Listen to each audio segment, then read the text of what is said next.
4 مواسم. اوه بوغاش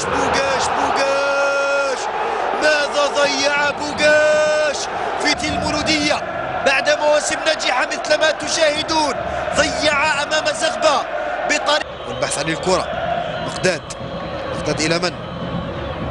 الى حشود. غاب عن المباراة الاولى. توزيعة خطيرة بعد نهاية المنافسة رسميا. الآن الكرة خطيرة المولودية. توزيعة زرداب ولكنها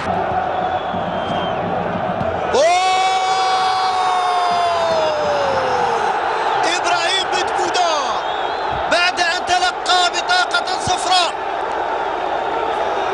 يسجل أول أهداف المباراة في الدقيقة 22. وهذه إعادة للهدف. التوزيعة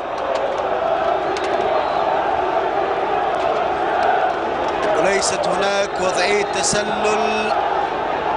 القانون الجديد واضح. وبدبودة بعد أن كان هدافا. أوه خطيرة بوغاش الهدف الثاني للمولودية.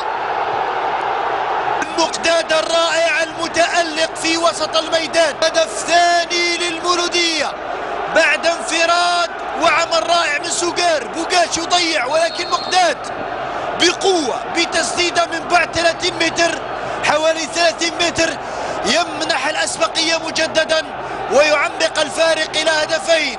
يعرف فريقك لم يعد كما كان الموسم الماضي. هل هناك خطأ؟ هناك خطأ وبطاقة صفراء. كرة ثابتة الآن.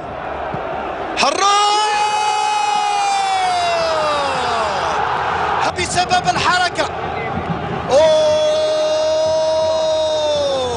هدف رائع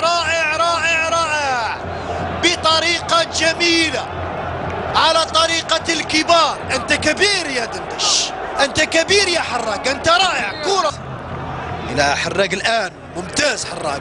ينطلق يسدد. من بدبودة إلى بوغاش يوزع وسوغير يضيع. ربع ساعة الأخيرة من المباراة بسبب الانتعاش البدني. حراق الآن بدأ يفقد أعصابه، وحراق إذا فقد أعصابه سيستفيد من بطاقة صفراء. وها هي أمامكم وهي الثانية والحمراء.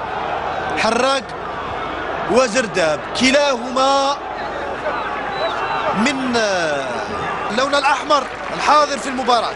وأنصار اتحاد الحراش يصفقون. بردا وسلاما على دفاع المولودية. تعود الكرة دائما إلى صديقي. كاد أن يفعلها. جميلة فنية جميلة. ممتاز حذاري. ماذا ضيع يونس. ونهاية المباراة. مباراة الديربي الأول لهذا